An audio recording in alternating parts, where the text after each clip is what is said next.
안녕하세요. 오늘 저희가 함께 살펴볼 자료는요.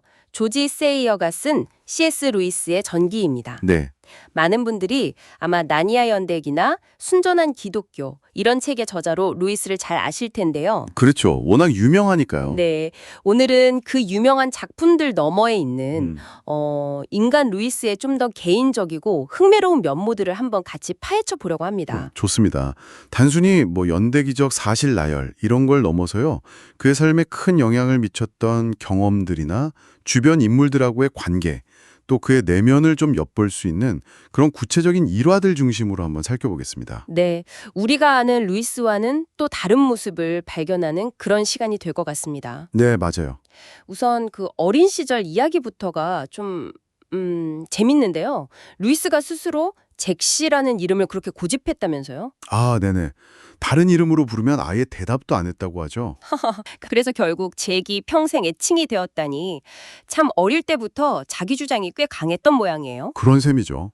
그리고 또 흥미로운 게 어머니 플로라보다는 유모, 그 리즈 앤디콧이라는 분이 상상력에는 더 큰 영향을 준 것 같아요. 아, 그래요? 네, 자료를 보면 그 리지 유모가 잭에게 동화나 켈트 신화 같은 옛날 이야기를 많이 들려주면서 상상력을 키워줬다고 하더라고요. 아하, 이야기꾼 역할은 주로 유모가 하셨군요. 네, 밤에 무서울 땐 엄마를 찾긴 했지만 이야기 자체는 유모 쪽이었던 거죠. 그리고 형 워렌하고 같이 만들었다는 그 비스킷통 정원. 거기서 처음으로 기쁨, 조이라고 부르는 강렬한 감정을 경험했다고 하죠. 아, 네, 그 유명한 일화죠. 이게 그냥 어린 시절 추억. 이걸 넘어서 루이스가 평생 추구하게 되는 어떤 갈망, 또 초월적인 기쁨의 본질에 대한 첫 경험이었다는 게 중요해 보입니다. 맞습니다.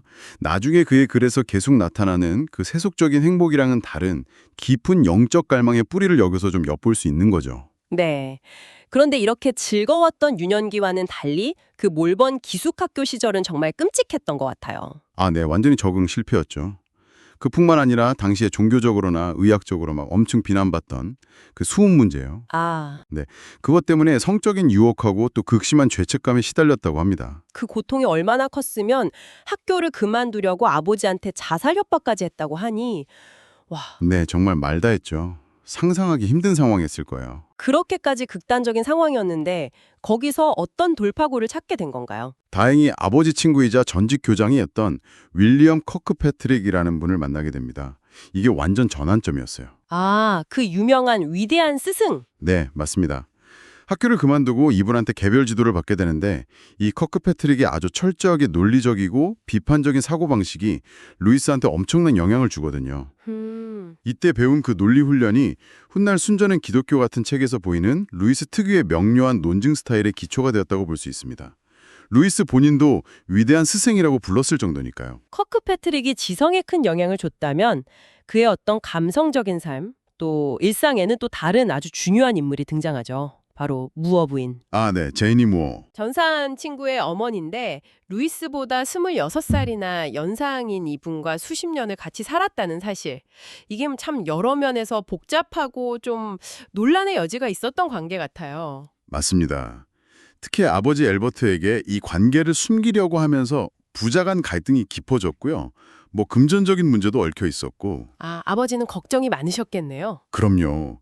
아들이 자기보다 훨씬 나이 많은 여성한테 휘둘리거나 이용당하는 거 아닌가 엄청 걱정했죠.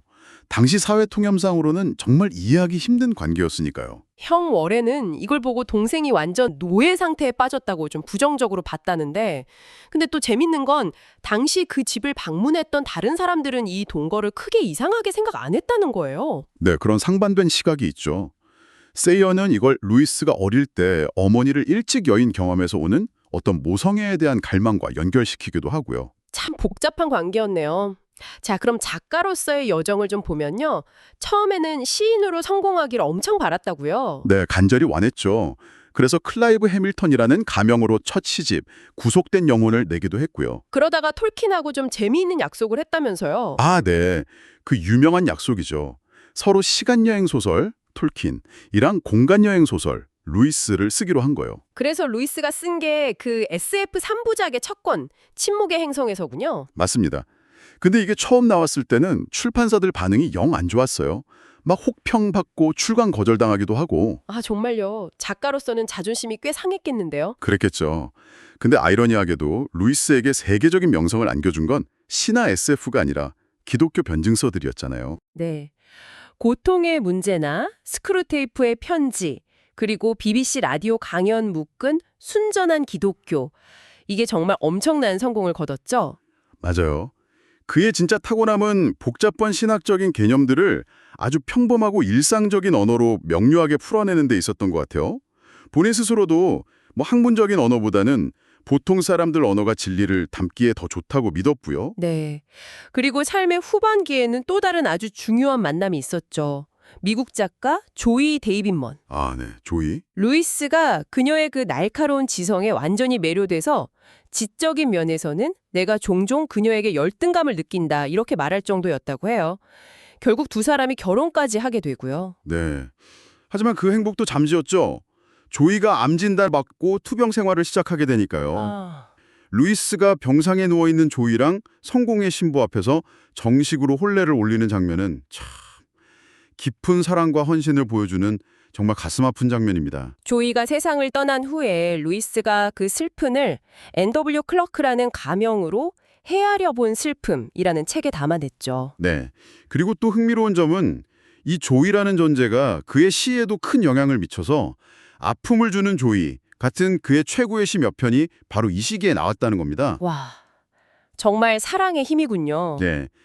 루이스의 삶을 보면 그냥 단순히 성공한 작가나 변진가 이런 모습 너머에 있는 거죠.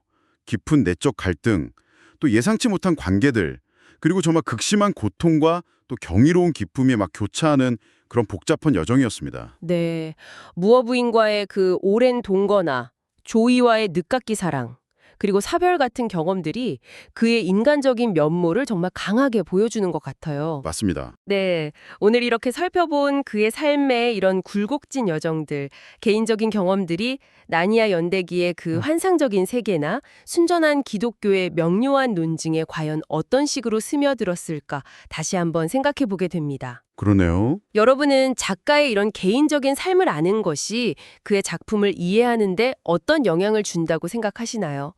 다음에 저희는 또 흥미로운 자료로 찾아뵙겠습니다.